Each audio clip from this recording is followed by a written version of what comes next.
takes a village. Everybody in town called me Mama Ella. To raise a child.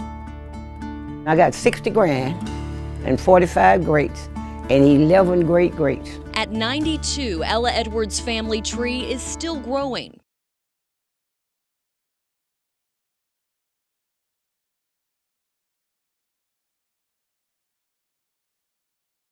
You can feel the love inside her Lake Village home. Now come on up here, let me show you something else.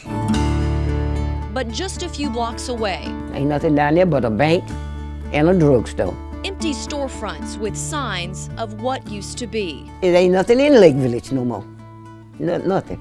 If you don't go to church, ain't nothing else to do. Neglect. Years, decades of neglect.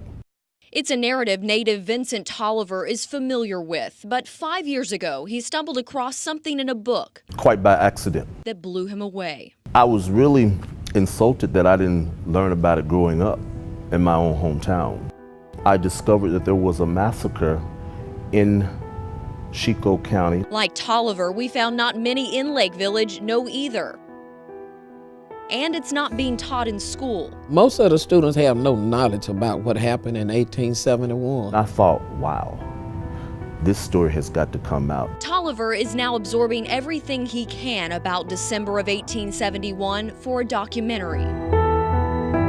The Civil War had ended and slavery had been abolished. Lake Chicot was lined with huge plantations, and front and center, James Worthington Mason. He had political connections not only in Arkansas, but in the White House. Mason was a former slave, but the son of Elijah Worthington, Arkansas's wealthiest landowner. He was the first African-American postmaster and also served as a state senator and county sheriff. At the peak of Mason's political career, his best friend, Walthall Wynn, was murdered. What was fascinating to me about that is that a murder of a black man in a grocery store, John Saunders, a prominent white businessman, with his two buddies who were also white, that they were jailed. And that was not typically the case in the 1800s.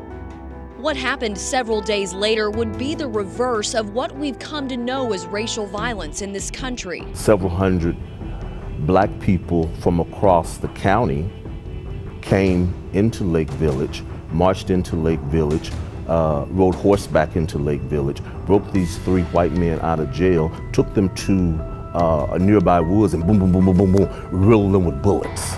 The trouble in Chicot County made headlines for weeks. This telegram appeared in the New York Times December 27, 1871. The Negroes here are most thoroughly excited and have taken possession of the situation.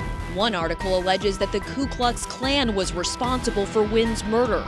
Another reports buildings gone to decay, stock all gone, and almost every white woman in the county gone. There was cold-blooded murder happening, not whites killing blacks, but blacks killing whites in the county. That also prompted the fleeing. Mason was arrested a year later for instigating the violence, but the case was dismissed. Is it possible some of your own ancestors participated in the massacre?